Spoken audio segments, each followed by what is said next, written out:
2장 이제 누가복음의 전반기 갈릴리 사역이 마무리되고 9장 51절서부터 이제 예수 그리스도는 십자가를 향해 마음을 굳게 작정하고 한 걸음씩 이제 예루살렘을 향해 나아가고 계시는 도중에 일어나고 있는 여러 가지 의미 있는 사건들을 기록하고 있습니다. 그래서 오늘은 이 과정에는 많은 방해와 또 많은 그 이스라엘 백성, 유대인들, 특별히 이 바리새인을 포함해서 종교 지도자, 정치 지도자들의 반발이 있는데요. 오늘은 주님께서 주시는 몇 가지 경고의 말씀들이 있습니다. 예수 그리스도를 따르고 주님을 섬기고 믿음 생활을 하려면 우리가 주님이 다시 우리를 데리러 오시는 그때까지 조심해야 될 것, 잘못하면 걸려 넘어질 수 있는 그런 것들을 약 5가지를 지금 12장에서 언급하고 계신데 아마 오늘은 그중에 한 2가지 시간 되는 대로 한번 살펴보려고 합니다. 우선 5가지를 한번 확인을 해보고 들어가 보도록 하겠습니다. 1절서부터 3절까지 보시면 바리새인들의 누룩을 조심하라 주님께서 경고하셨는데 이 누룩은 위선이라고 또 주님이 해석을 해 주셨습니다. 그렇죠? 그래서 첫 번째는 하나님 앞에서는 우리가 있는 모습 그대로 순수한 모습 그대로 나아야지 위선 아닌 척 그런 척 대표적인 경우에 아나니아 삽비라처럼 하나님 앞에 자기가 헌금을 했으면은 절반밖에 저는 믿음이 없습니다. 주님 죄송합니다. 이러면 되지. 그거를 헌금을 자기가 하나도 안 남기고 싹 한 것처럼 위장해가지고 자기가 이 원래 모습을 감췄다. 그래서 이 위선에 대해서 좀 이따 이제 우리가 살펴보고요. 그 다음에 4절서부터 7절까지 보면은 두려워하는데 하나님을 두려워해야 마땅할 것을 사람을 두려워하는 것에 대한 경고 나옵니다. 신앙생활할 때 우리가 사람을 두려워하면 잘못하면 쉽게 거짓말도 할 수 있고 쉽게 넘어질 수도 있고 또 우리가 이 두려움에 주님을 부인할 수도 있고 이렇죠. 근데 사람은 정말 이 사람을 두려워하는 것은 올무에 걸려 넘어지는 것이기 때문에 또 주님께서 경고하셨습니다. 2번째로. 그다음에 3번째 8절서부터 12절까지는 주님 앞에 신실하지 못한 것들에 대해서 언급하고 계십니다. 우리는 주님 앞에 신실해야 한다. 4번째 13절서부터 21절까지는 그 유명한 부자, 그렇죠? 그래서 탐욕에 관한 이야기입니다. 탐욕. 아마 오늘날 21세기 현 시대에 있어서 가장 마귀가 쉽게 우리를 하나님으로부터 마음을 떠나게 만드는 것은 바로 탐욕이죠. 어떻게 할 수 있는가? 실제로 만몬이 지배하고 있는 이 시대에 그렇죠. 수많은 사람들이 이 탐욕 때문에 주님을 버리고 돌아서는데요. 그래서 에베소서에서 골로새서에서 탐심은 우상 숭배라 그랬습니다. 우리 잘못하면 가만있어 봐. 내가 무슨 부처상에다 아니면 무슨 형상에다가 절한 적도 없고 엎드려 빈 적도 없고 물 떠다 놓고 그런 우상 숭배를 한 적이 없는데 내가 왜 우상 숭배의 죄에 해당될까 싶지만 마음에 하나님보다 더 내 마음에 1순위로 차지하고 있는 것이 있다면 마음을 빼앗아서 하나님으로부터 멀어지게 한 것이 있다면 그것이 바로 우상인데 그것이 바로 탐욕이라 이렇게 얘기했고요. 그 다음에 22절서부터 30절까지는 근심 걱정입니다. 근심 걱정. 우리가 주님께서 말씀하시기를 이 땅에서 우리가 영적으로 성장해야 되죠. 영적으로 성장해야 되는데 영적인 성숙을 가로막는 게 있어요. 영적 성숙을 가로막는 것이 있는데 그 영적 성숙을 가로막는 것 3가지를 주님께서 예를 드셨는데 그것이 첫 번째가 뭐였습니까? 염려. 2번째가 재물. 3번째가 쾌락. 이렇게 되어 있습니다. 그 3가지가 오늘 이 주님이 하신 경고와 결코 무관하지 않다는 것을 우리가 생각을 하게 되죠. 자, 그렇다면 이제 1절로 다시 돌아가서 위선서부터 한번 우리가 살펴보려고 합니다. 그동안에 무수한 사람들의 무리가 함께 모여 서로 밟힐 만큼 되었더라. 이 바리새인들은 계속해서 예수님을 책잡으려고 온갖 지금 아주 다양한 방식으로 예수님을 자꾸 걸려 넘어지게 하려고 하는데요. 이제 사람들이 그냥 잔뜩 모이는 그런 상황이 됐을 때 그때 그분께서 무엇보다 먼저 자기 제자들에게 말씀하기 시작하여 이르시되, 제일 먼저 조심해야 될 것은 뭐냐? 너희는 바리새인들의 누룩 곧 위선을 조심하라. 덮어둔 것 중에서 드러나지 아니할 것이 없고, 바리새인들은 지금 속에다가 은큼하게 뭔가 덮어놓고 있고 숨겨놓고 있고 겉으로는 아닌 척하고 있는데, 그렇죠? 숨겨둔 것 중에서 알려지지 아니할 것이 없나니, 그러므로 무엇이든지 너희가 어둠 속에서 말하는 그것이 빛 가운데서 들리고, 너희가 골방에서 귀에 대고 말하는 것이 지붕 위에서 공포되리라. 그래서 결국은 아무리 겉으로 그럴싸하게 포장을 하고 속에 있는 것들은 숨기려고 해도 결국은 그것이 나중에는 다 들춰지게 되고 알려지게 될 것이다. 그래서 우리는 하나님 앞에서는 숨길 것이 없습니다. 있는 모습 그대로. 어차피 하나님은 예수 그리스도께서도 마찬가지 성경에 보니까 우리의 속에 있는 마음까지 모든 것을 다 알고 계시잖아요.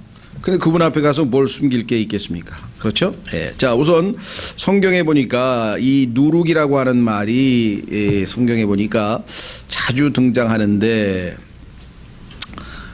나중에 보면은 이 누룩 비유도 있습니다. 그래서 이 누룩이라는 것에 대해서 정확한 인식을 못하면 누룩 비유도 엉뚱하게 잘못 해석할 수도 있겠죠. 예. 자, 여기 보시면 첫 번째는 오늘 보니까 위선이라 그랬네요. 그렇죠? 예. 자, 두 번째는 마태복음에 가면은 바리새인들의 교리라 그랬어요. 교리. 바리새인들의 교리. 이걸 한번 확인해 보겠습니다. 마태복음 16장 12절. 마태복음 16장 12절.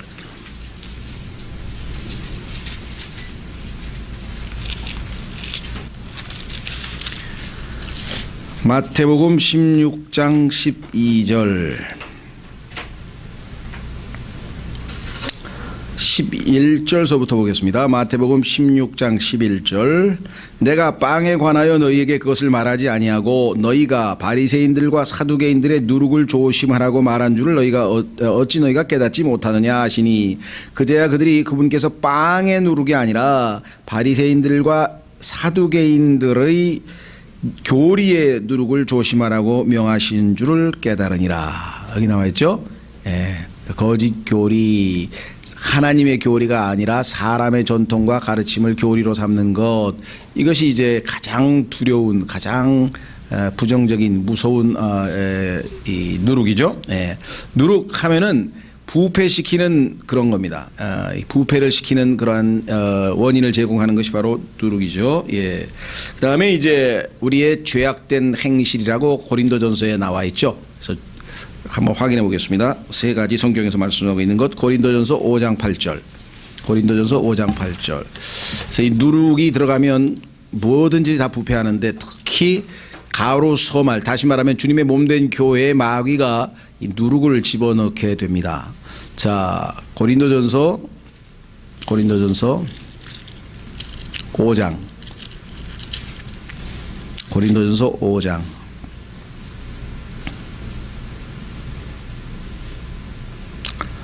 6절. 고린도전서 5장 6절. 너희가 자랑하는 것이 선하지 아니하는도다. 적은 누룩이 온 덩어리를 뜨게 함을 너희가 알지 못하느냐. 이 얘기는 뭐냐면 이제 그 부패시킨다 이 말이죠. 예, 빵이 부풀어 올라가지고. 그러므로 너희는 누룩 없는 자들인즉. 자, 우리가 누룩 없는 자들이라고 하는 것을 성경에서 상징적으로 보여주는 세레모니가 있는데, 그것이 뭐냐면 무교절이죠. 그렇죠? 6월절이 끝나는 무렵에 바로 이어서 주님께서는 누룩 없는 빵을 일주일 동안 먹으라 그래가지고 무교, 한문이죠. 교는 이제 누룩, 그래서 무교병, 그래서 무교병을 우리가 먹으라고 했는데, 새 덩어리가 되기 위하여 묵은 누룩을 제거하라. 묵은 누룩이 들어가 있으면 새 덩어리가 될 수가 없는 거죠. 그래서 주님의 몸된 교회는 완전히 새로운 창조물로 이루어진 사람들로 이루어진 교회. 우리의 유월절 어린 양 곧 그리스도께서 우리를 위하여 희생물이 되셨느니라. 그러므로 우리가 그 명절을 지키되 묵은 누룩으로도 말고 악의와 사악함의 누룩으로도 말며, 여기 나와 있네요. 악의와 사악함이라고 하는 것이 또 다른 누룩의 의미다라고 성경에 나와 있네요. 오직 순수함과 진실함의 누룩 없는 빵으로 하자. 그래서 우리가 신앙생활할 때 가장 조심해야 될 것 뭐냐? 누룩이 들어오면 부패한다. 근데 누룩이 뭐냐? 첫째는 오늘 본문에서 본 것처럼 위선이에요. 위선.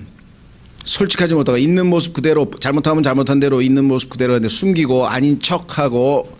그래서 위선이란 단어의 첫 번째 의미는 뭐냐면요, 마스크예요. 근데 마스크가 우리가 요즘에 쓰는 무슨 황사 마스크 그런 뜻이 아니라 옛날에는 연극을 할 때 그 배우가, 그죠, 그 역할을 나타내는 마스크를 쓰고 히랍에서 연극을 했잖아요. 그러니까 배우란 뜻도 돼요. 연기한다는 뜻이 돼요. 그러니까 솔직하지 못하고 연기하는 것이 바로 위선이다. 두 번째, 하나님 앞에서는 이제 위선이 있어서는 절대로 안 되겠고요. 두 번째는 거짓 교리. 이것은 진리에서 벗어나게 해서 하나님을 바르게 섬길 수 없고요. 세 번째는 그것으로 말미암아 실제 우리의 삶에서 악의와 사악함이 있을 때 이 세 가지 것들은 제거해야 된다. 이렇게 주님이 말씀하셨죠. 자, 그래서 이것이 첫 번째 바로 경고인데, 오늘 보니까 누가복음 12장 2절에 3절에 보니까 숨겨져 있는 것, 드러나지 않을 것이 없다, 이렇게 얘기를 했죠. 우리가 결국은 모든 것이 다 드러나게 될 것이다 라고 분명하게 말씀했는데요. 하나님께서는요, 은밀한 것들을 다 들춰내세요. 그러니까 나중에 정말 세상 말로 아주 큰 망신 당하기 전에 아예 하나님 앞에서 다 있는 모습 그대로 보여줘야지 나중에 가서 엉뚱하게 드러나면 곤란한 얘기죠. 자, 두 구절 한번 확인해 보겠습니다. 전도서 12장 14절. 전도서 12장 14절에 가면요, 솔로몬이 마지막 인생 논문의 결론이 뭐냐, 하나님이 심판을 하시는데 어떤 걸 심판하시느냐, 숨겨놓은 거. 혹시라도 아직도 누구 향한, 어떤 사람을 향한 쓴 뿌리, 미움, 증오, 또 뭐 하여간 불평, 불만, 뭐 이런 거 있으면 빨리 제거하시고 빨리 잡아가시고 털어놓고 가야지 나중에 어차피 그거 다 드러나요. 전도서 12장 14절, 전도서 12장 14절, 13절서부터 보면 결론이 내립니다. 60년 인생을 마무리하면서 가장 정말 모든 종류의 체험을 다 해본 솔로몬을 입을 통해서 하나님께서 우리에게 들려주시는 말씀 뭐냐, 우리가 전체 일의 결론을 들을지니 하나님을 두려워하고 그분의 명령들을 지킬지어다. 이것이 사람의 온전한 의무이니라. 하나님께서 모든 은밀한 일과 더불어 선한 일이든 악한 일이든 모든 일을 심판하시리라. 모든 은밀한 일과 더불어. 자, 로마서 2장으로 갑니다.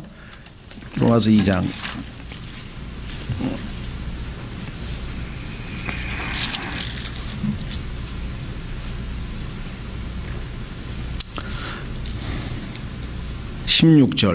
로마서 2장 16절.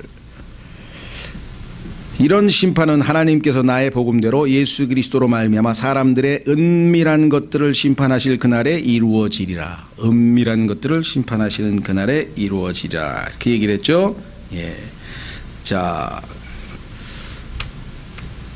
그래서 우리는 주님 앞에서는 숨길 것이 없다. 있는 모습 그대로 모든 것을 다 드러낼 수밖에 없다라고 성경은 분명하게 말을 했죠.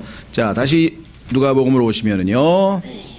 누가복음으로 오시면 12장 2절. 덮어둔 것 중에서 드러나지 아니할 것이 없고 숨겨둔 것 중에서 알려지지 아니할 것이 없나니 그러므로 무엇이든지 너희가 어둠 속에서 말한 것이 빛 가운데서 들리고 너희가 골방에서 귀에 대고 말한 것이 지붕 위에서 공포되리라. 아무리 속삭여도 나중에 다 드러나게 됩니다. 마태복음 12장 36절 확인해 보겠습니다. 마태복음 12장 36절에 가면 여러분과 제가 한 쓸데없는 말들, 남에게 유익이 되지 않은 말들, 그것이 주님을 영화롭게 하지 못한 말들이 있다면 그 말들에 대해서 12장 36절 이렇게 성경은 말씀하고 계시네요. 마태복음 12장 36절.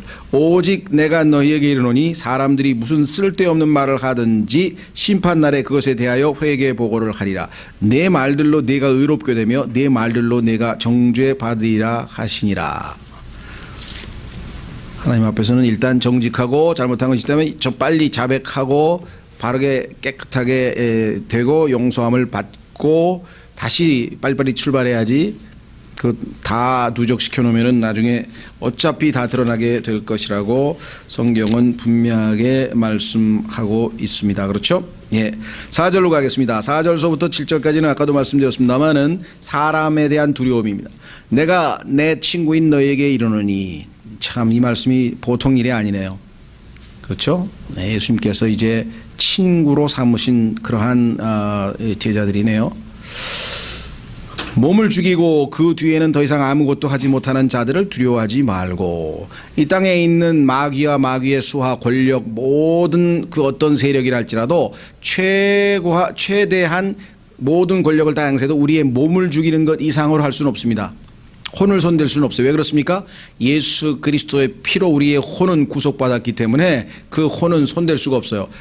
지난번 골로새서에서 뭐라고 말씀하셨습니까? 오후 성경 공부 시간에 얘기할 때 골로새서에서 손으로 하지 않은 할례로 인해서 육신의 죄들의 몸에서 우리가 해방되다 벗어났다 그랬잖아요. 그러니까 이 혼은 하나님께서 핏값을 지고 이미 치루었기 때문에 손댈 수가 없는 것이에요. 예. 그래서 기껏해야 몸 밖에는 죽일 수가 없다. 문제는 오직 너희가 두려워할 분을 내가 미리 너희에게 알려주리니 곧 죽인 뒤에 지옥에 던져넣는 권능이 있으신 그분을 두려워하라. 만약에 예수 그리스도를 믿지 않고 새 생명이 없고 영원한 생명이 없어서 생명책의 이름이 지워져 버린 그런 상태에 있는 사람이면은 그 혼마저 그렇죠? 지옥에 던져지게 될 터이니 그 영원한 형벌과 고통을 어찌 견디겠느냐. 그러니 마땅히 두려워할 분을 두려워해야지. 만약에 사람이 두려워서 예수 그리스도를 거부하거나 거절했다고 한다면 큰 낭패라는 거죠. 자, 참으로 내가 너에게 이르노니 그분을 두려워하라. 그래서 우리는 성경에 따르면 참 쉽지 않은 주제입니다. 왜냐? 성경에 보니까 두려움에 대해서는요, 문맥에 따라서 조심하지 않으면 하나님을 두려워하라고 했다가 또 두려워하는 것이 잘못이기 때문에 두려워해서는 안 된다고 했다가 그렇죠. 지난번에도 디모데후서 1장 7절에서 하나님께서 우리에게 주신 것은 두려워하는 영이 아니요 이렇게 했단 말이죠. 그런데 주님께서도 두려워하지 말라 이런 말을 자주 하셨는데 또 갑자기 두려워하라 이렇게 돼 있단 말이죠. 자, 한번 확인해 보겠습니다. 이 구절을 보면 조금 우리가 이해할 수 있는 구절이 있는데 그것은 뭐냐 한번 확인해 보겠습니다. 출애굽기 20장 20절에 보면 출애굽기 20장 20절로 가보면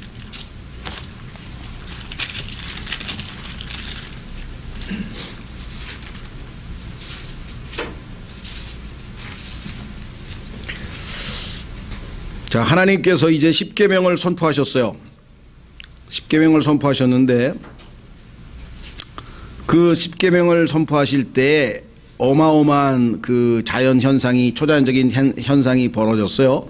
17절에 이제 십계명이 끝나고 18절 온 백성이 천둥과 번개와 나팔 소리와 연기 나는 산을 보았으므로 그들이 그것을 볼 때에 이동하여 멀리 서서 모세에게 이르되 당신이 우리에게 말씀하소서 우리가 들으리이다. 부디 하나님께서 우리에게 말씀하지 말게 하소서 우리가 죽을까 염려하나이다 하매.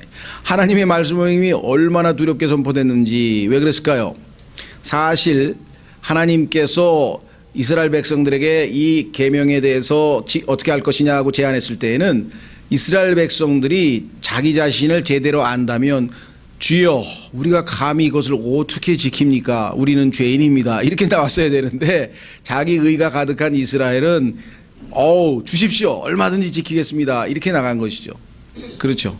그러니까 자기들의 본래의 모습을 보지 못한 채 자기 의로 가득한 그들의 모습을 보게 되는데 아시다시피 한 번도 지킨 적이 없잖아요. 계속 실패의 연속이었죠. 베드로도 마찬가지. 내 목숨을 바쳐서라도 내가 주님하고 절대로 막 이렇게 했다가 결국은 주님을 3번이나 부인하고 말았잖아요. 이게 육신의 모습이잖아요. 그렇죠? 예, 그래서 이 하나님께서 이스라엘 백성들의 그 자기 의에 대해서 어떻게 보면 진노의 모습이 여기 18절에 나옵니다. 20절. 그런데 참 이상한 표현이 있어요. 모세가 백성에게 이르되 두려워하지 말라. 두려워하니까 두려워하지 말라 그랬어요. 그런데 너희를 시험하려고 하나님께서 임하셨나니 이것은 임하신 거는 뭐냐면 18절이죠. 18절. 임하셨나니 이것은 자신의 두려움을 너희 얼굴 앞에 두사 너희가 죄를 짓지 않게 하려 하심이라 하니라. 금방 두려워하지 말라 그랬는데 하나님의 두려움을 앞에 두기 위해서 하나님께서 나타나셨다. 그 얘기는 뭡니까? 이 두려움이라고 하는 것은 양면성이 있어요. 그 두려움이라고 하는 것이 올바르게 행사되면 우리는 그로 인해서 하나님을 두려워하기 때문에 하나님께 함부로 방자한 행동을 하거나 죄를 짓거나 가볍게 죄를 여기거나 이와 같은 것에서부터 우리가 벗어날 수가 있는 것이죠. 그렇죠? 예, 그런데 반대로 하나님에 대한 불신으로서의 두려움이 있어요. 그것은 뭐냐?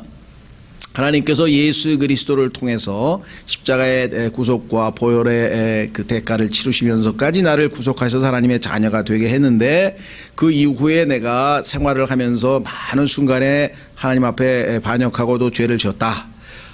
그러니까 하나님이 나를 다시 또 영원한 심판을 처하게 하면 어떡할까라고 하는 두려움이 생긴다. 근데 그것은 인간적으로 보면 두려움이 안 생길 수가 없지만, 실제적으로는 하나님께서 나를 다시 심판하거나 다시 만약에 지옥에 보내신다고 한다면 그것은 하나님에 대한 불신이죠. 하나님께서 예수 그리스도를 통해서 이루신 사역에 대한 정확한 이해를 하지 못한 것이고, 그렇죠? 오히려 하나님 앞에 돌아와서 하나님께서 해결하신 방식대로 자백하고 깨끗하게 돼서 다시금 주님을 섬기고자 하는 그런 마음을 새롭게 해야 되는데, 그것을 두려움으로 연결시키면 곤란하다는 얘기죠. 그래서 두려워하는 것이 잘못됐다는 얘기. 이게 두려움이라고 하는 것이 하나님을 향한 두려움이라고 한다면 아주 건전하지만, 이와 같이 잘못된 두려움이 있죠. 특별히 그 중에 하나가 뭐냐면 사람들에 대한 두려움이다. 사람들이 기껏 해봐야 너에게 할 수 있는 게 뭐냐? 너 육체의 생명을 앗아가는 것이 그 사람들의 마지막으로 할 수 있는. 근데 성경에서는요, 그리스도인들에게는 그 육체의 생명을 앗아가는 것 자체가 우리에게는 유익이 된다고 바울이 얘기를 했어요. 왜?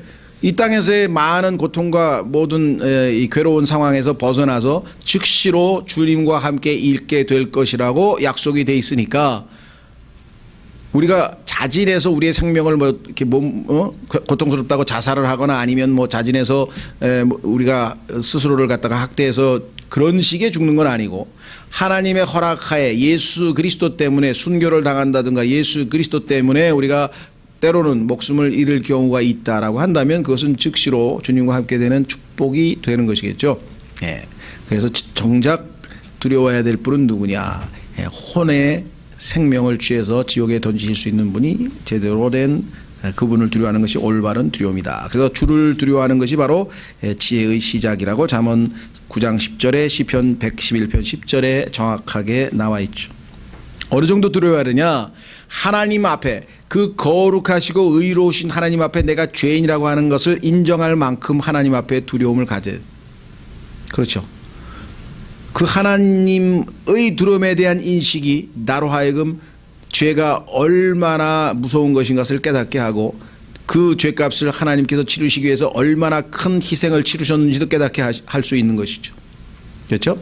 그래서 하나님은 정말 우리가 함부로 대할 수 없는 그러한 분이시다. 한번 확인해 보겠습니다. 욥기 37장에 보면은요, 욥기 37장에 보면은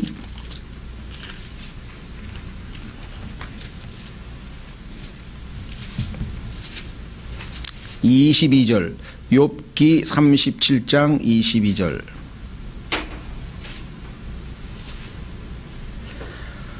욥기 37장 22절, 엘리후를 통해서 하나님께서 말씀하고 계시죠.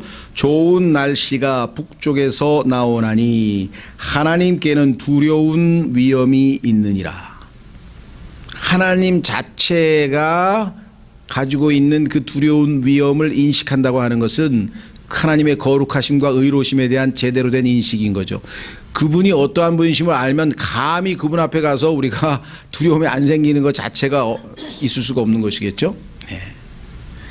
자, 그래서 아버지가 그떤 가지고 있는 그런 그 권위에 대한 두려움을 만약에 자녀들이 갖고 있다면 그것은 아주 건전한 것이죠. 그렇죠? 아버지가 나를 해코지할까 봐 아니면 자기를 버릴까 봐 그런 두려움이 아니라 아버지의 권위에 대한 두려움을 인식하는 거죠. 그래서 23절에 전도증자로 말하건대 우리가 그분을 찾아낼 수 없나니 그분께서는 권능과 판단의 공의와 풍성한 정의에서 뛰어나심으로 사람을 괴롭게 하지 아니하시리로다. 그러므로 사람들이 그분을 두려워하나니 그분께서는 마음이 지혜로운 어떤 자도 중히 여기지 아니하시느니라 하니라.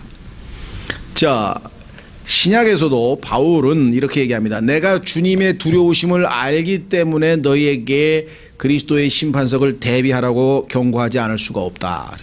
비록 우리는 혼은 예수 그리스도의 보배로운 피로 인해서 영원한 보장을 받았지만 우리가 한 일들이 조금이라도 불순물이 섞여 있거나 순수하지 않거나 잘못된 동기에서 했거나 그래서 그것이 죽은 육신의 행실이라고 한다면 가차없이 하나님께서는 다 불태워버리실 테니 너희가 이 땅에서 구원받은 이후에 뭘 하나 하더라도 남는 일을 해야 된단 말이죠. 그렇죠? 그래서 나는 주님의 두려우심을 알기 때문에 너희에게 이 그리스도의 심판석에 대한 얘기를 아니할 수가 없다. 이렇게 얘기를 합니다. 자, 확인해 보겠습니다. 고린도후서 5장. 고린도후서 5장.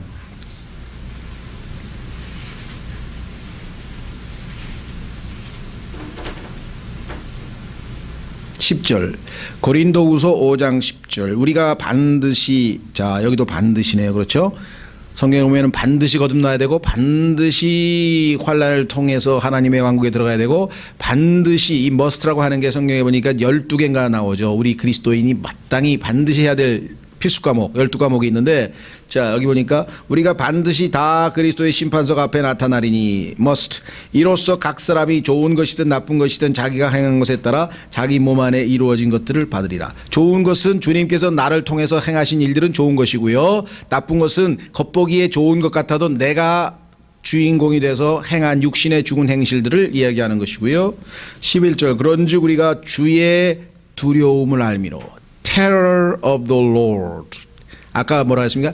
Terrible majesty. 두려운 위엄이 하나님께 계시다. 주님께 있다 그랬는데 여기도 주님의 두려움이 알므로 사람들을 설득하거니와 우리가 하나님께 밝히 드러났고 또 너희 양심에도 밝히 드러난 줄로 나는 확신하노라. 숨기거나 위선적인 행동을 한 게 없다. 나는 있는 모습 그대로 솔직하게 정직하게 했다. 다시 누가복음 12장으로 돌아오시겠습니다. 6절 참새 5마리가 이 아사리온에 팔리지 아니하느냐.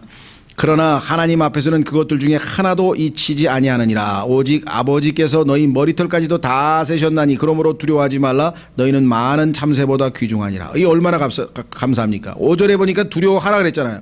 7절에 보니까 두려워하지 말라 그랬잖아요. 왜 그럴까요?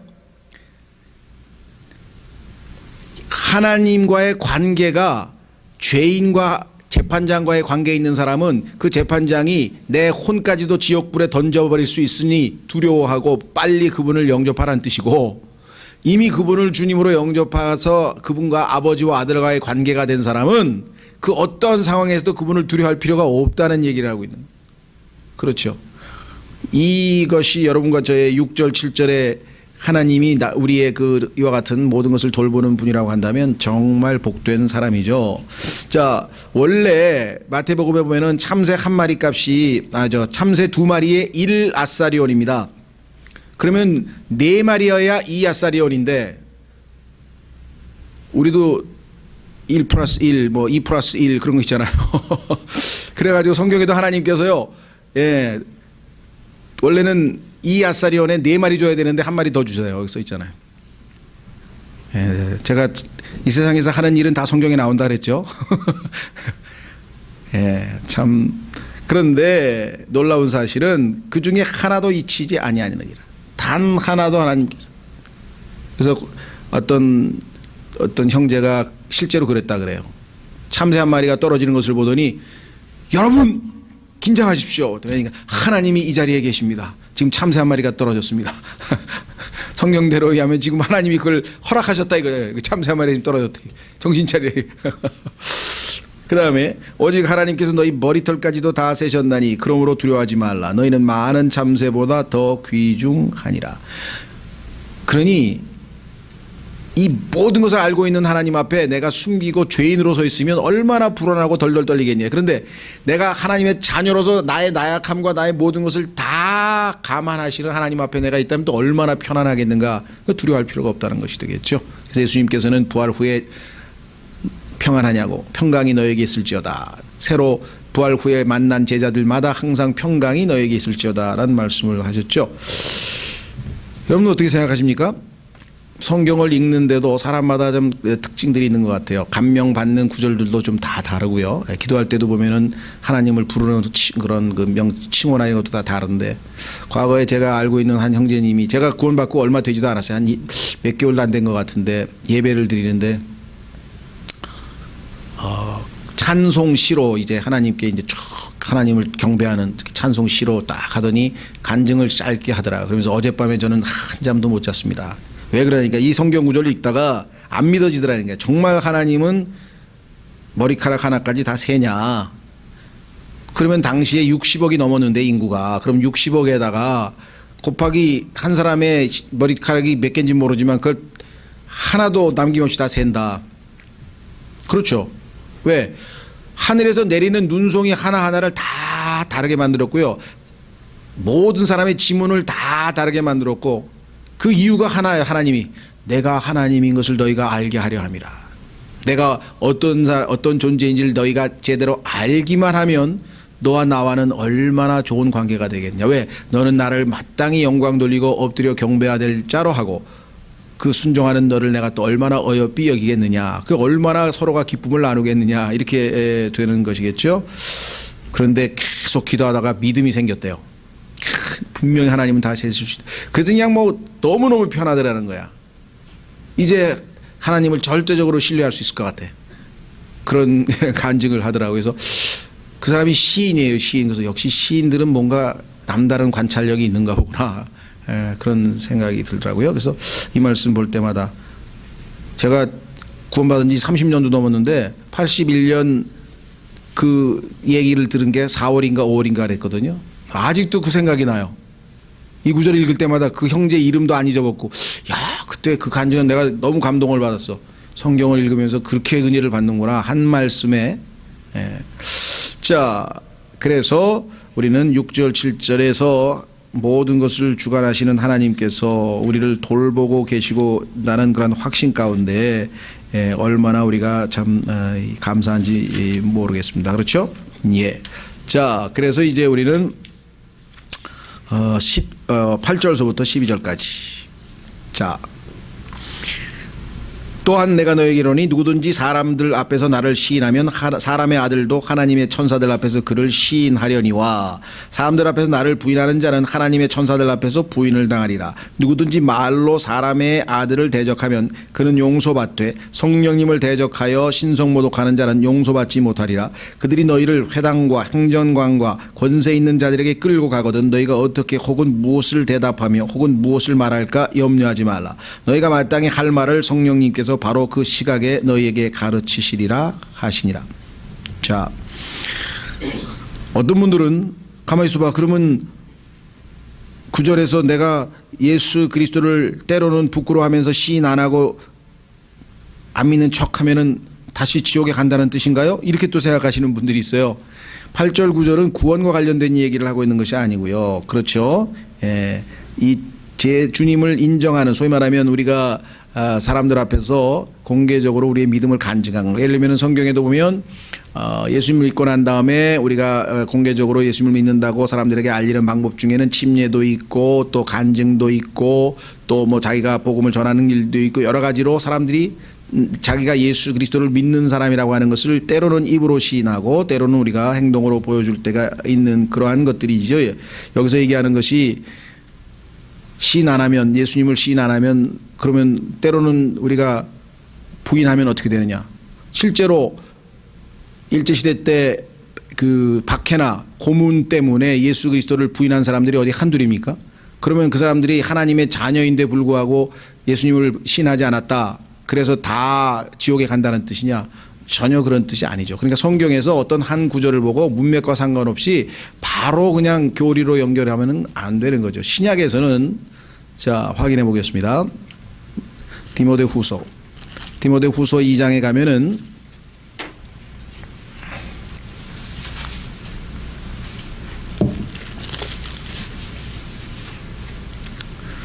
디모데후서 2장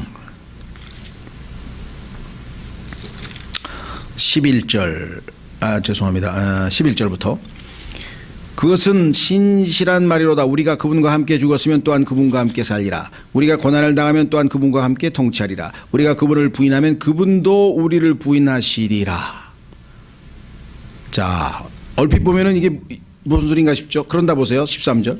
그러나 우리가 믿지 아니하여도 그분은 항상 신실하시니 자신을 부인할 수 없느니라. 이 구절은 다시 말하면 우리에게 자신을 주셔서 죄의 값을 다 치르시고 우리로 하여금 자신의 아들, 하나님의 아들의 신분을 획득하게 한 그 사실을 우리의 행위로 인해서 다시 번복하거나 부인하실 수가 없다는 거죠. 그러니까 부인한다는 건 뭐냐? 두 가지가 있겠죠. 우리가 보상을 받을 때 주님께서 그것을 거부하거나 부인하실 수 있는 것이죠. 아까 천사 앞에서 부인한다고 하는 것도 마찬가지고, 그래서 문맥 전체를 봤을 때에는 이 누가복음에 나와 있는 이 구절을 구원과 관련지어서 섣불리 연결시켜서는 곤란하다라고 하는 것을 우리가 잘 알 수 있죠. 자, 그래서 8절 9절은 여러분과 저의 신실함입니다. 사람들 앞에 우리가 예를 들면 우리가 예수 그리스도의 대사잖아요. 그럼 예수님 대신에 이 땅에 있잖아요. 근데 예수님께서 이 땅에서 하신 일이 첫 번째가 뭐였습니까? 대언자였잖아요. 대언자는 뭐냐? 하나님의 말씀을 프리치, 선포하기 위해서 우리가 이 기름 부음을 받았는데 그 선포를 안 하는, 책무를 안 한다고 한다면 부끄러움을 당하는 것이겠죠. 그렇죠? 그 다음에 죄인들과 하나님을 중재하는, 연결시켜주는 제사장의 역할을 해야 되는데 그 역할을 우리가 안 한다고 한다면 역시 우리의 책무가 완수되는 것이 아니고 그 결과 우리가 부끄러움을 당할 것이다. 이렇게 성경에 나와 있죠. 그리고 보상을 잃게 될 것이다. 이런 얘기지. 이것이 자꾸 구원과 연결시키면은 안 된다는 거. 마귀가 자꾸 사람들을 글로 몰고 간다는 것이죠. 자, 10절도 마찬가지. 누구든지 말로 사람의 아들을 대적하면 그는 용서받되. 사람의 아들이 신성을 지니신 참 하나님의 아들이신지를 우리가 잘 모를 때가 있어요. 그래서 어떨 때에는 대적할 수도 있어요. 베드로도 심지어는 대적했죠. 성령님을 대적하여 신성 모독하는 자는 용서받지 못하리라. 성령께서 우리 안에서 강력하게 증언을 해주는데 그 성령님의 감동과 역사하심을 거부해버릴 때는 용서받지 못한다. 이렇게 되어 있습니다. 자, 실제로 11장 16절 가보세요. 11장에 가보세요. 용서받지 못할 죄는 이 시대, 여러분과 제가 살고 있는 이 은혜 시대에는 없습니다. 왜? 죄를 지을 수 있는 길이 없어요. 성경에서 말씀하시는 용서받지 못하는 죄라고 하는 것은 예수 그리스도께서 살아 계실 때에 예수님께서 행하신 어떤 기적을, 그렇죠? 성령님을 통해서 했는데 마귀를 통해서 했다. 그렇게 말할 경우, 그러면 예수님이 지금 부활을 승천해서 셋째 하늘에 가 계신 상황에서는 이 땅에서는 성령님 용서받지 못할 죄라는 것을 지을 가능성이 없다는 거죠. 자, 여기 보십시오. 누가복음 11장 16절 15절. 그들 중에 더러는 말하기를 그가 마귀들의 우두머리 바알세불을 통해 마귀들을 내쫓는다 하고, 그런데 실제로는 뭐라 그랬습니까? 주님께서는 성령님을 통해서 내쫓는다고 말씀을 하셨잖아요. 그러면은 성령의 역사를 지금 부인하고 있는 거 아니에요? 그렇죠? 그러면 이와 같이 성령님의 역사를 예수 그리스도께서 하셨을 때 그 예수님 살아계신 그때에 그 성령님의 역사를 거부해버릴 경우에, 그렇죠? 예.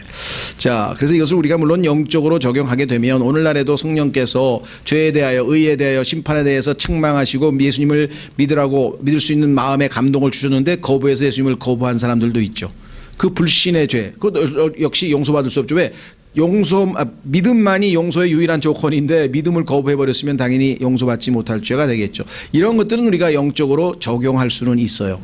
이해가 되시겠죠? 자, 다시 누가복음 오늘 마지막 부분입니다. 12장 11절. 그들이 너희를 회당과 행정관과 권세 있는 자들에게 끌고 가거든. 이제 박해를 당한 거죠. 너희가 어떻게 혹은 무엇을 대답하여 혹은 무엇을 말할까 염려하지 말라. 너희가 마땅히 할 말을 성령님께서 바로 그 시각에 너희에게 가르치시리라 하시니라. 실제로 사도행전에 보면은 성령님께서 이들이 잡혀갔을 때, 또는 바울이 심판받을 때, 재판받을 때 다 이와 같은 말들이 실제로 이루어졌고, 또 많은 순교자들도 주님께서 정말 합당한 그런 말들을 생각나게 하셔서 아름다운 간증과 증언으로 자신의 생애를 마무리했던 것을 우리가 많은 증언들을 통해서 보게 되죠. 예. 안타까운 것은 이 구절을 오해를 해서 특히 12절에 말씀의 사역자가 아무런 준비 없이 나타나서 성령께서 입술을 주장해서 다 말을 할 테니까 사전에 성경 공부를 준비하는 것은 하나님 말씀에 어긋난다. 이게 은사주의 중에서 극단주의적 은사주의 사람들이 얘기를 합니다. 아무 준비도 안 하고 주여 믿습니다 하고 그냥 올라와요. 그래가지고 자기가 그냥 생각나는 대로 막 해놓고선 그게 성령님께서 역사하셨다, 성령님이 가르치신 거라고 얘기를 하면 곤란하다는 얘기죠. 전혀 그거하고는 무관한 얘기죠. 위기에 처했을 때 주님 때문에 정말 생명을 내어버리게 되고 감옥에 갇히고 이랬을 때 하나님께서 그를 특별하게 역사하셔서 지혜롭게 말씀을 넣어주실 것이다. 그렇죠. 그때 가면 뭐 어떻게 해야 될지를 모르는데 걱정하지 말아라, 그 얘기를 하고 있는데 말씀의 사역자가 아무런 준비 없이 그냥 서게 되면 성령님께서 입술을 주장하실 것이다. 전혀 그렇지 않습니다. 한 구절 찾고 마치겠습니다. 예, 전도서 12장. 전도서 12장에 가면은요, 전도서라고 하는 단어가 전도자는 프리처라 그랬죠. 우리말로는 요즘에는 설교자라고 보통 얘기를 합니다만은 성경에는 일단 전도자라고 번역을 했는데 그 전도자의 역할이 뭐냐? 하나님의 말씀을 프리치, 선포하는 일인데 그 선포자가 해야 될 일은요, 철저하게 준비하는 겁니다. 보십시오. 전도서 12장 8절 프리처라고 나와 있죠. 전도서 12장 8절에 뭐냐? 선포자가 말하노니 헛되고 헛되며 모든 것이 헛되도다. 이것이 설교 주제였어요. 그래서 이 주제를 가지고 설교가 마쳤습니다. 또한 선포자는 지혜로움으로 여전히 백성에게 지식을 가르쳤고, 자, 선포자가 하는 일 중에 하나가 지식을 가르치는 것이죠. 참으로 그는 크게 주의를 기울이고, 보세요. 아무것도 안 하고 있다가 기도하다가 쓱 올라와가지고 입술을 아무렇게나 막 하는 게 아니라 크게 주의를 기울이고, 그 다음에 두 번째 탐구하여, 세 번째 많은 잠언을 정리하였노라. 많은 하나님의 말씀들을 질서 있게 정연하게 정리하였노라. 선포자는 애를 써서 받아들일 만한 말씀들을 찾았는데 어떻게 하면 사람들이 하나님의 말씀을 선포했을 때 그것을 잘 받아들일 수 있는지, acceptable words라 했죠. 여기 기록된 것은 올바른 것이요 곧 진리의 말씀들이로다. 이것이 명백하게 설교자가 해야 할 일이 적혀 있는데 어떻게 해서 그냥 소위 말하면 이런 구절들 하나만 달랑 들어가지고 그런 이 전혀 성경과 상관없는 방식으로 하는지 참 안타까운 일이죠. 자, 그래서 오늘 우리는 예수 그리스도께서 신앙생활에 있어서 우리가 올무에 걸리지 않고 바르게 신앙생활 하려면은 다섯 가지를 유의해야 된다고 경고하셨는데 그중에 세 가지, 위선과 사람을 두려워하는 것과 하나님 앞에서 신실하지 못한 것에 대해서 우리에게 경고하신 것을 들었습니다. 여러분과 저에게도 정말 우리가 유념해서 간직하고 지켜야 하고 해야 할 말씀들인데요. 이 시간 잠깐 기도하고 오늘 주신 말씀을 유념할 수 있도록 기도하겠습니다.